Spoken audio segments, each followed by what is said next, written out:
AI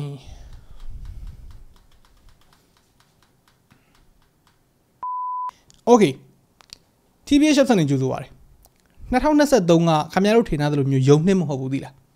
AI နှစ် AI ကကျွန်တော်တို့မျက်စိရှေ့မှာနေမဲ့တဖြည်းဖြည်းနဲ့တိုးတက်လာတာအခုဆိုလို့ရှိရင်စီးပွားဖြစ်ပေါ့နော် commercially ကိုစပြီးတော့သုံးလို့ရတဲ့နေရာတစ်ခုကိုရောက်လာပြီဥပမာ ChatGPT ကိုသုံးပြီးတော့ကြော်ညာတွေရေးခိုင်းမလား SEO optimize ဖြစ်အောင်ကိုတေချာရေးပေးနိုင်တယ်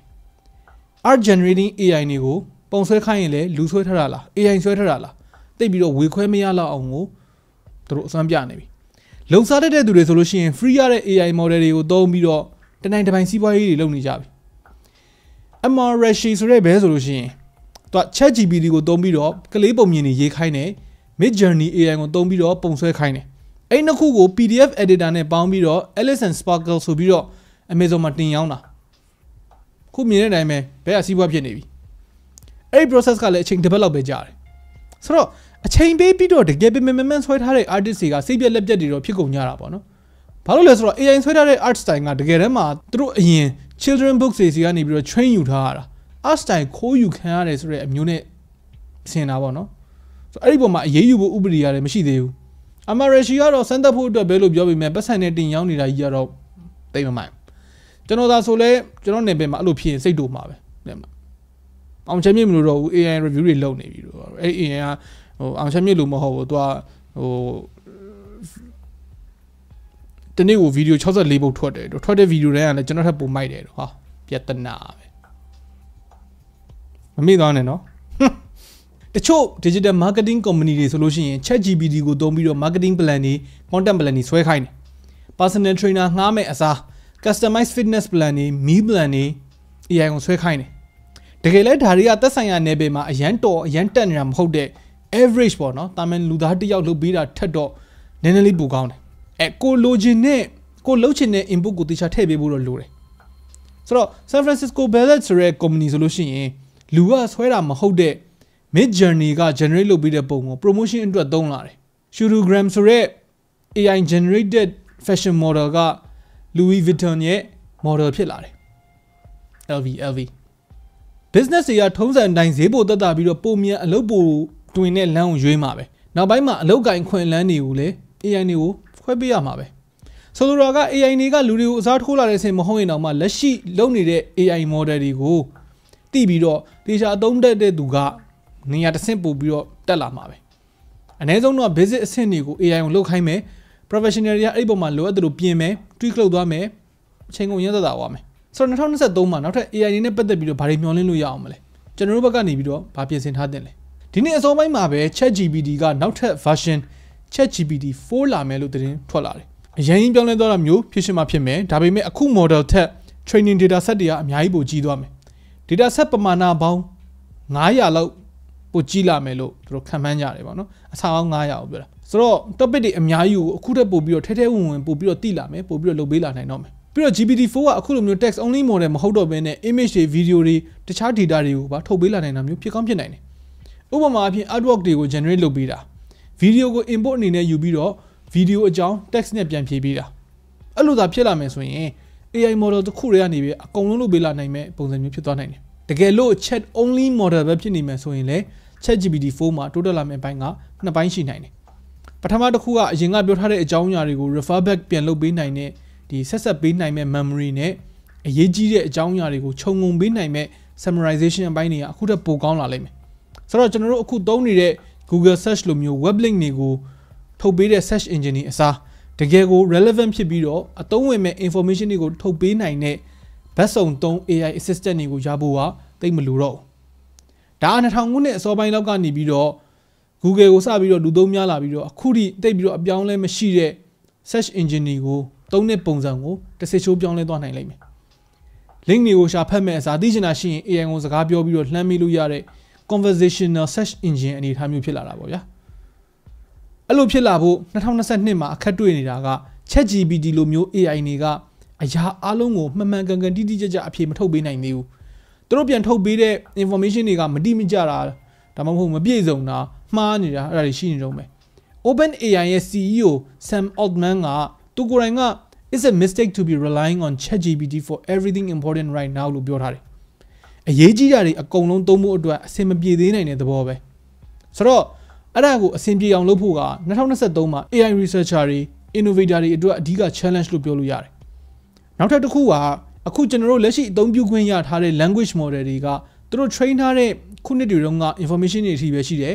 up to date မဖြစ်နေဘူး ChatGPT 3ဆိုလို့ရှိရင်2021အထိပဲရှိတယ်အဲ့ဒါကိုဖြည့်ရှင်းဖို့နည်းလမ်းက AI model တွေကို Google တို့ Bing တို့လိုမျိုး web searching engine တွေနဲ့ချိတ်ဆက်ပေးဖို့အဲ့ဒါဆိုရင် latest information တွေကို web ပေါ်ကနေရှာကျွန်တော်တို့နဲ့အချိန်တပြေးညီပြပေးလို့ရသွားပြီအဲ့ဒါကိုစမ်းသပ်ထားတဲ့ research paper အရတော့ AI က Google search ကိုသုံးပြီးတော့ဖြည့်ပေးတဲ့အဖြေတွေက website တစ်ခုတည်းက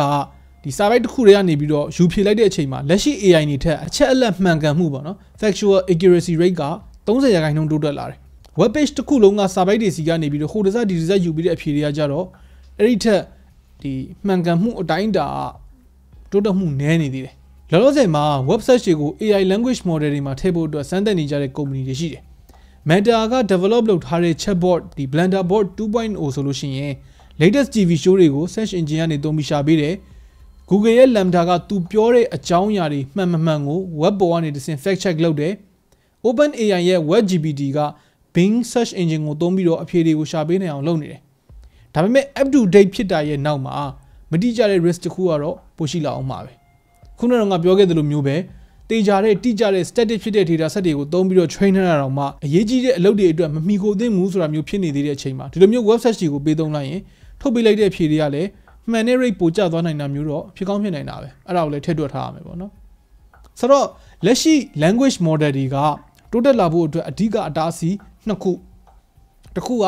ခေတ်နဲ့အညီ up to date ဖြစ်ဖို့ပို့ပြီးတော့ reliable ဖြစ်ဖို့မှန်ကန်ဖို့ပေါ့နော်2023မှာ AI version တွေကဒီအပိုင်းတွေမှာအနည်းနဲ့အများပို့ပြီးတော့ကောင်းလာဖို့ကိုမျှော်လင့်လို့ရတယ်2023မှာဖြစ်မလာနိုင်သေးပေမဲ့နောက်ထပ် AI တွေတိုးတက်ဖို့နှောင့်နှေးစေမယ့်အချက်တစ်ချက်လည်းရှိသေးတယ်အဲ့ဒါက language model တွေကို train ဖို့အတွက် data တွေကုန်သွားနိုင်တဲ့အချက်ပဲ data is new oil ပေါ့နော်အချက်အလက်တွေကလောင်စာအသစ်ပဲဆိုတဲ့စကားကိုနောက်ပိုင်းမှာသုံးလာကြတယ်ပြောရရင် resource တိုင်းကအကန့်အသတ် limit ဆိုတာရှိတယ် internet ပေါ်မှာ text data တွေကအများကြီးပဲဆိုပေမဲ့တကယ်တမ်း AI တွေကို train ဖို့အတွက် quality ပြည့်မီတဲ့ data ကျွန်တော်တို့ထင်ထားသလောက်အများကြီးမရှိဘူးခံမှန်းပြီးပြောမယ်ဆိုလို့ရှိရင် high quality text data က 4.6 trillion ကနေပြီးတော့ 17.2 trillion token ကြားပဲရှိတယ်ဒါကကမ္ဘာပေါ်ကစာအုပ်တွေ scientific paper တွေ article တွေ Wikipedia စာတွေ open source code တွေအကုန်ပါတယ်အဲ့ဒီပမာဏကိုရှင်ပြရရင်အခု DeepMind ရဲ့ Chinchilla ဆိုတဲ့ language model က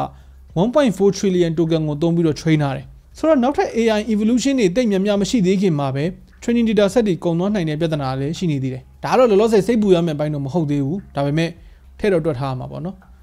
ဘယ်လိုပဲပြော2023က AI နဲ့တကယ်အစွမ်းပြမဲ့နှစ်တစ်နှစ်ဖြစ်လာဖို့ chance တော်တော်လေးများတယ် AI နဲ့တွဲပြီးတော့ virtual assistant robot တွေအလိုအလျောက်မောင်းမဲ့ကားတွေလူပုံစံစက်ရုပ်တွေ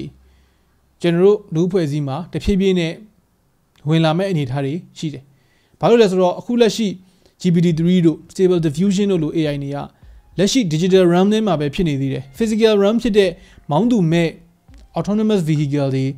စက်ရုံက warehouse robot တွေ drone တွေလူသားစက်ရုပ်ပြောမယ်ဆို humanoid robot တွေအဲ့ဒါတွေစီကိုမရောက်လာသေးဘူး2023မှာအဲ့ဒါနဲ့ပတ်သက်ပြီးတော့ DeepMind Google Brain ဒါမှမဟုတ် OpenAI တို့လိုမျိုး leading AI research organization တွေစီကနေပြီးတော့တူထက်ငါဥအောင် pioneer ဖြစ်ဖို့စူးစမ်းတဲ့အလားအလာတွေလည်းရှိနေတယ်တကယ်လို့ဒါတွေဖြစ်လာမယ်ဆိုရင်လူတွေရဲ့နေရာကို AI robot တွေအစားထိုးရောက်လာဖို့အတွက်ကတော့အချိန်ရန်ကြီးမကြတော့ဘူးကျွန်တော်တို့မသိခင်မြင်ကောင်းမြင်လာနိုင်တယ်တခြားကျန်းမာရေးပညာရေးအဲ့လိုနယ်ပယ်တွေမှာလည်း AI တွေကအစွမ်းပိုပြလာတာမျိုးဖြစ်နိုင်တယ်ဒါပေမဲ့အဲ့ဒါတွေနဲ့ပတ်သက်ပြီးတော့တစ်ဖက်မှာလည်းကျင့်ဝတ်ပိုင်းဆိုင်ရာပြဿနာပေါ့နော် ethical issue လေးတွေရှိတယ်ပေါ့အဲ့လိုတွေရှိတဲ့အခါကျတော့ law တွေနဲ့ပြန်ပြီးတော့ထိန်းချုပ်ရမှာတွေရှိနေပြန်ရော ethical issue ဖြစ်လာနိုင်ခြေတွေကဒီ AI generated image တွေမှာမူရင်း art style ကိုဖန်တီးထားတဲ့ creator ကဘာအကျိုးခံစားခွင့်မှမရှိတာလိုမျိုးတွေအပါဝင် AI ကိုယူသုံးထားတဲ့ data တွေမှာမူရင်းဖန်တီးသူစီကနေပြီးတော့ခွင့်ပြုချက် consent ပေါ့နော်ပါမပါဆိုတာမျိုးတွေရောရှိလာတယ် content writing copywriting တွေမှာလည်းမူလဆောင်းပါရှင်ရဲ့အာဘော်ကိုဘယ်လောက်ယူသုံးထားတယ်ဆိုတာမျိုးဘယ်လောက်ပြင်ထားတယ်ဆိုတာမျိုးရတဲ့နဲ့ credit မရတာမျိုးအဲ့လိုရှိလာသေးတယ် AI က generate လုပ်ထားတဲ့ပုံဒါမှမဟုတ်စာတွေကိုဒီမူပိုင်ခွင့်ကောင်ဘယ်သူရတဲ့နဲ့ဆိုတဲ့အငင်းပွားစရာတွေ copyright ယူထားတဲ့ data တွေကို AI training အတွက်ယူသုံးခွင့်ရှိမရှိဆိုတာတွေတကယ်ခေါင်းကိုက်စရာပဲ copyrighted data တွေကို fair use အနေနဲ့ non commercially သုံးခွင့်ပေးထားပေမဲ့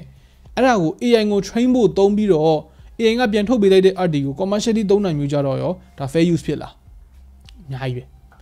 ပြီးတော့သုံးထားတဲ့ training data set တွေများလာလေ AI တွေရဲ့ဒီလိန်ခွဲခြားမှုလူမျိုးရေးခွဲခြားမှုအဲ့လိုမျိုး toxic trait တွေကလည်း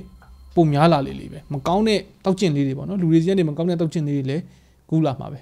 အဲ့ဒီချက်ကိုလည်းမေ့ထားလို့မရပြန်ဘူး